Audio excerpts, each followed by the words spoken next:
Welcome to Shadow Fable. Don't forget to subscribe if you enjoy stories that crawl under your skin and whisper to you long after the lights go out. My name is Claire Sanderson. I've taught history to high school seniors in northern Pennsylvania for the past 23 years. It's a quiet district, a town surrounded by rusted barns and old maples, where kids still say "ma'am" and hang their dreams on football scores. Most days blend into one another, a haze of lectures, graded papers, and half-hearted essays about World War II. But 2 years ago, something happened in my classroom that I still can't explain. Something I think about every single night before I sleep. It was early October, and I'd assigned a new project, something creative to break through their seniorities. The instructions were simple. Interview a relative about a major historical event they lived through and present it as a living history project. I encouraged recordings, photos, even journals. I wanted them to feel connected to the past, not just regurgitate it. The projects trickled in, some better than others. Grandfathers talking about Vietnam, a mother's memory of September 11th. But one stood out the moment it landed on my desk. It was from a student named Henry Marsden. Quiet kid, pale, wiry, always wore the same washed-out hoodie no matter the weather. He had this way of looking at you like he was watching something just behind your head. Smart, too. Off the charts analytical, though he rarely spoke unless called on. His project wasn't like the others. It came in a plain black binder with no title, just a single sticky note on top. It said, "For your eyes only." Inside was a USB drive and several neatly printed pages. The cover sheet read, "Interview with Grandfather, Everett Marsden, January 1983. At first glance, it seemed normal enough, but as I skimmed the transcript, a cold prickling started up the back of my neck. This wasn't a cheerful recounting of war stories or distant tragedies. It was a conversation between Henry's grandfather and someone, presumably Henry himself, but the tone was off. It began in the usual way. "Grandpa, what's your earliest memory of the place?" "You mean the house? Or what happened there? What happened?" Then the pauses grew longer, the responses slower, more fragmented. Everett spoke of an old farmhouse he'd lived in as a boy, somewhere in central Pennsylvania, near a patch of woods locals called Briar Hollow. The land, he said, had been wrong since his father bought it in 1947. Not cursed, exactly, just wrong in a way that bled into everything. The crops, the animals, even the air.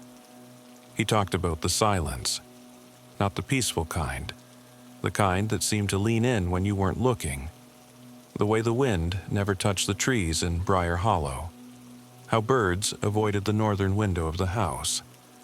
"I was 7 when the cellar door locked from the inside," the transcript read. "Your great-uncle went down there chasing the cat. We never found either one." I paused, expecting embellishment.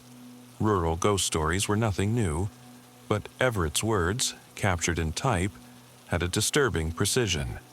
Not drama, not flair, just cold, clinical observation. Next came a photograph, taped behind the transcript. It was old, sepia-toned, faded. 3 children stood in front of a stone well. All were expressionless.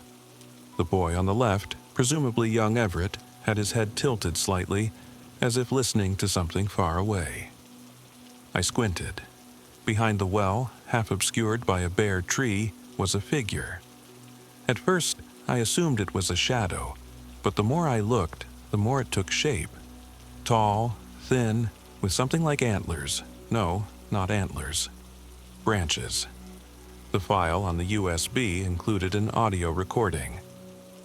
I hesitated. I was alone in my classroom.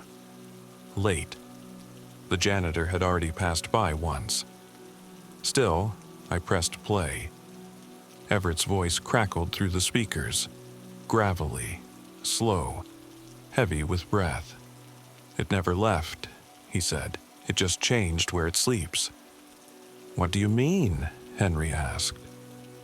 "It goes quiet when no one looks, but it don't go away. It waits. It listens." A thud. Static.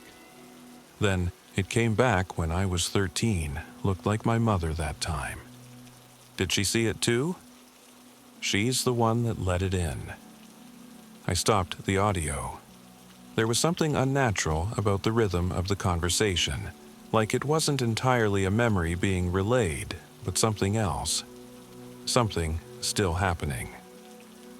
The next day, I called Henry to my desk after class. "Where did you get this interview?" I asked. He looked at me with those sharp, unblinking eyes. "I recorded it when I was 10, before he died." "Why did you say, for your eyes only?" "Because he said it wouldn't like being heard." He walked away before I could press further. That evening, I couldn't sleep. I kept thinking about the voice, the photo, that wordless sense of dread leaking out from the transcript like smoke. Curiosity got the better of me. I reopened the file.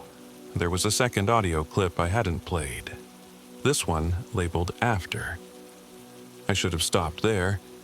I should have just graded his project and let it go. But I didn't. The clip was shorter, only 30 seconds. It started with heavy breathing. Then Henry's voice. "Grandpa, are you okay?" "It knows your name now." Click. Then silence. Not static, not background hum, just nothing. That was the first night I heard the knocking. Always at 3:17 a.m. Sharp. 3 slow knocks. No one ever at the door, no footsteps down the hall, just knocks. I told myself it was coincidence. I live alone, near the edge of town. Houses settle, pipes groan. But then I noticed the trees. There's a patch of woods behind my house, normal oaks and ash, except one night, I realized none of them moved, even with wind. Even when the storm rolled through a week later, they stood still, perfectly still, like they were waiting for something. I returned the project, gave Henry an A. He didn't react, just nodded, took the binder, and left. But the next day, the file was back on my desk. Same sticky note. "For your eyes only." Inside was a new page. One sentence, typed in all caps. "IT listens through memory." That night, I deleted the files, burned the papers, tried to forget, but forgetting doesn't help. Because now, when I dream, I see the well, I see the children. And sometimes, I see myself standing among them. The dreams worsened after I burned the papers. Not nightmares in the traditional sense. No screaming, no running, no blood. Just images. Still. Heavy. Stuck. Every night I stood at the edge of that same clearing, the one from the photo. The well looked different in my dreams. Wider, darker. I could hear something breathing down there. Deep, slow breaths. Not threatening exactly, but aware. The children were always present. One night, they held hands in a circle. Another, they all turned to face me at once. Eyes wide, mouths closed. Henry was among them now. He looked older, taller. I stopped sleeping altogether. I couldn't risk it.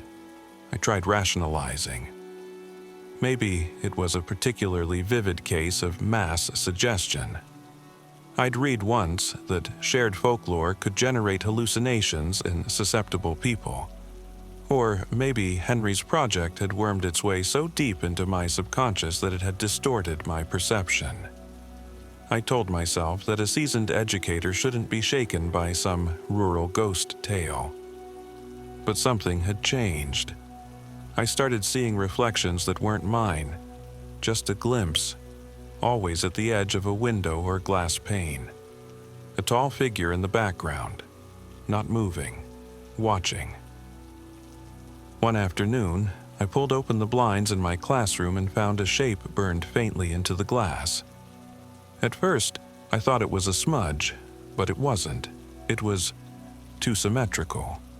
Two long shapes branching at the top like bone or wood. That same day, Henry didn't come to class. He never came back. I called the office, then the guidance counselor. He was marked absent with no apparent excuse. The number we had on file for his home had been disconnected. No one knew where he'd gone. A week later, the principal told us that Henry's house had been foreclosed, that he and his mother had likely left town overnight. She asked me if I'd noticed anything strange about him. I said no. I didn't tell her about the project, or the dreams, or the knocking. I didn't tell her that his empty desk made the room colder, that the reflection in the window was closer now, that every night I still heard the cellar door open even though I didn't have a cellar, that I'd started leaving out food for something I never saw.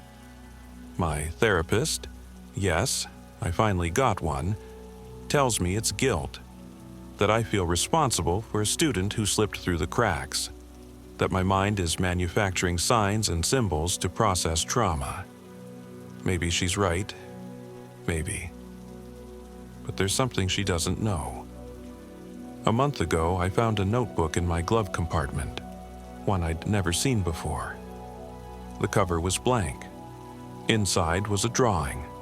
The same well, same tree. But this time, a fourth figure stood behind the children. It looked like me. Not as I am now, but younger. Much younger. In the drawing, I was the one with my head tilted, like I was listening. And when I turned the page, there was a sentence scribbled over and over in blocky, frantic handwriting. Remembering is inviting. I don't know what happened to Henry. I don't know if he drew that. But I've stopped telling people I don't believe in ghosts. Because ghosts aren't just people who died. Sometimes they're things we let in. Sometimes they start as stories. And sometimes they wait quietly in our memories, watching, listening, until we tell someone else. Until we share, so please, forget this story when it's done. Forget the well, forget Henry, forget the thing with the branches. Don't look out your window tonight. Don't listen for the knocking, and whatever you do, don't remember.